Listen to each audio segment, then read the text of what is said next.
again? This one's going to be the Ghoul's pistol, that funky revolver that shoots the little mini nukes. It's not going to shoot the little mini nukes because this is one of the pea shooters, and it only shoots those little tiny things. So it's pretty cool. It's obviously a top break, but what's also cool is that it'll kick them out. This was the grip that came on it. It's pretty small, but it doesn't matter because on the Ghoul's gun, it's a lot more pronounced, kind of like a Lamont. And fortunately, the entire grip comes off so that I can actually mold something on top of that.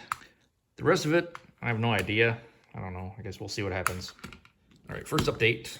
This is what I got so far. The grip is this stuff, epoxy sculpt. The grip angle is possibly a little bit more, but unfortunately with the angle of the hammer, it kind of interferes, and I actually had to chop that off. I'll probably put an extension up here. The barrel is just some more of that leftover stuff from the XM1014. This is just a Sintra rail, and this is steel stick. And I'm not entirely happy with it. It's okay, but if I entirely get sick of it later on, then I'll probably just chop it off and make something else. For the cylinder shroud, I got some aluminum that seems to be the correct girth. Just chop a couple of channels into that. And this is just going to be the back plate for here, so I'll cut pieces of that off.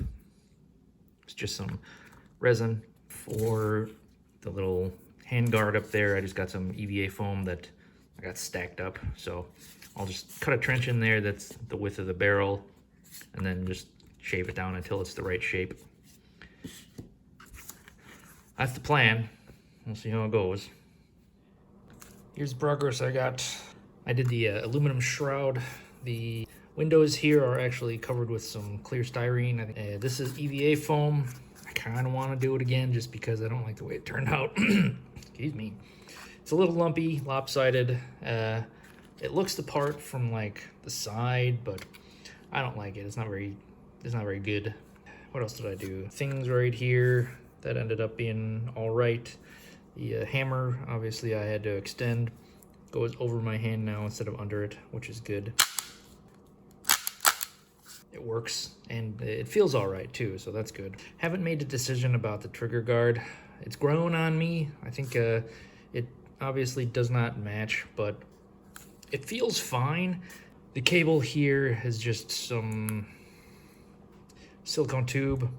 It looks like there's a little eyelet there and here as the attachment points, so there's a starter hole for this one, and in order to have something to grab onto, I put a little brass tube in there. In other pictures, it's clear that it's doubled over like that. I haven't quite decided how to do that. I think I might just put some heat shrink on here. Hopefully that'll hold.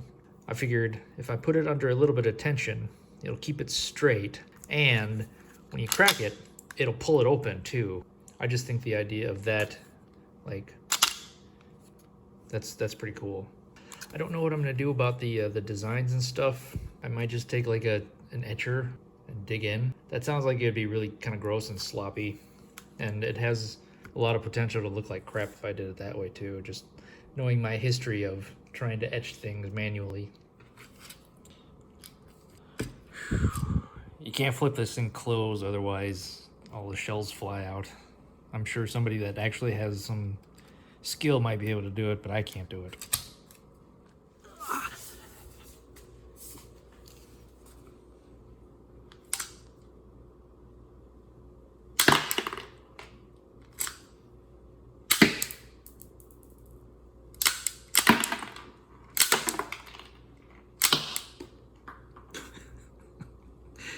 I gotta go find those now.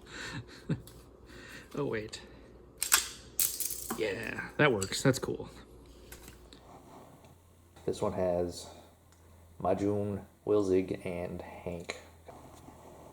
Alright, so this is the completed form. This was actually the first thing that I wanted to make just because I thought the Ghoul was a ridiculously cool character. And then on top of that, he has this kind of shotgun revolver that didn't really make a whole lot of sense, but it was really cool. I just like this gun because it's weird. It didn't sound like a gun. It sounded like, I don't know, like a mortar cannon going off because that ka-chunk thing.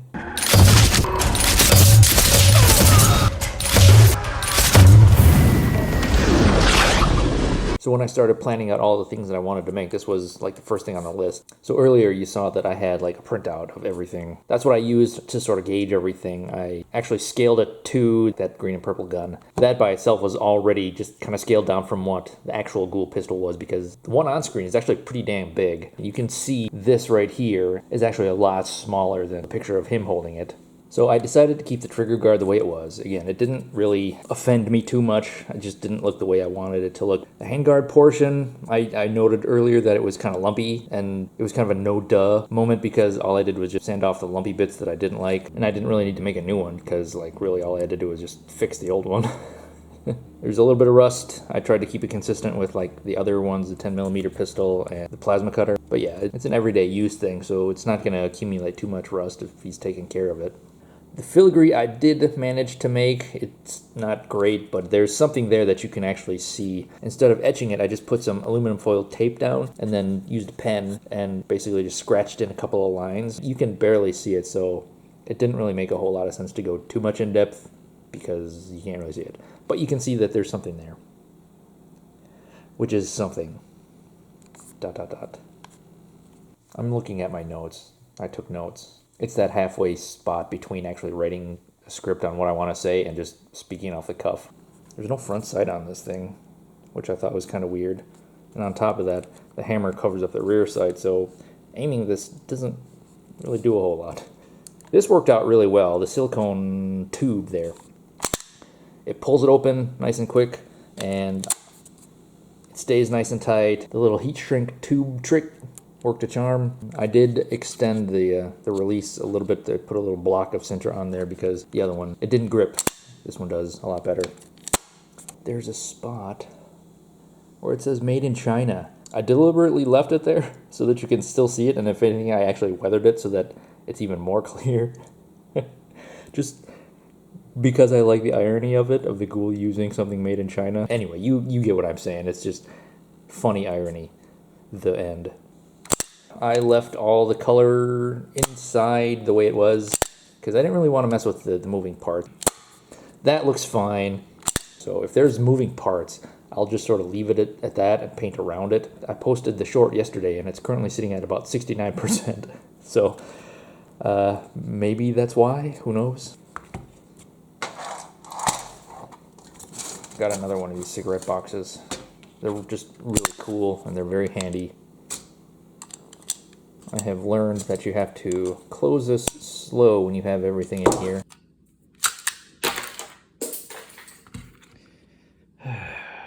There's an outtake. Why aren't you doing this? What the fuck? Dude, seriously? Otherwise, the shells fly out because they're pretty loose. And if you put too much force into closing it, they're going to go all over the place. So, where's my victims? Hello, victims. Oh, shit. Realization of I'm going to have to go find those. One for each of you.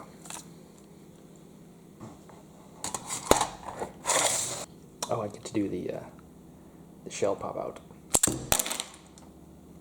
Come on now. That's the Ghoul's Revolver. It's cool. The Ghoul is a cool character. Hope to see more of him. I just had to show you this because, like, that is where they fell. In this nice little pile right there. How very lucky. I told you to get the fuck out of here.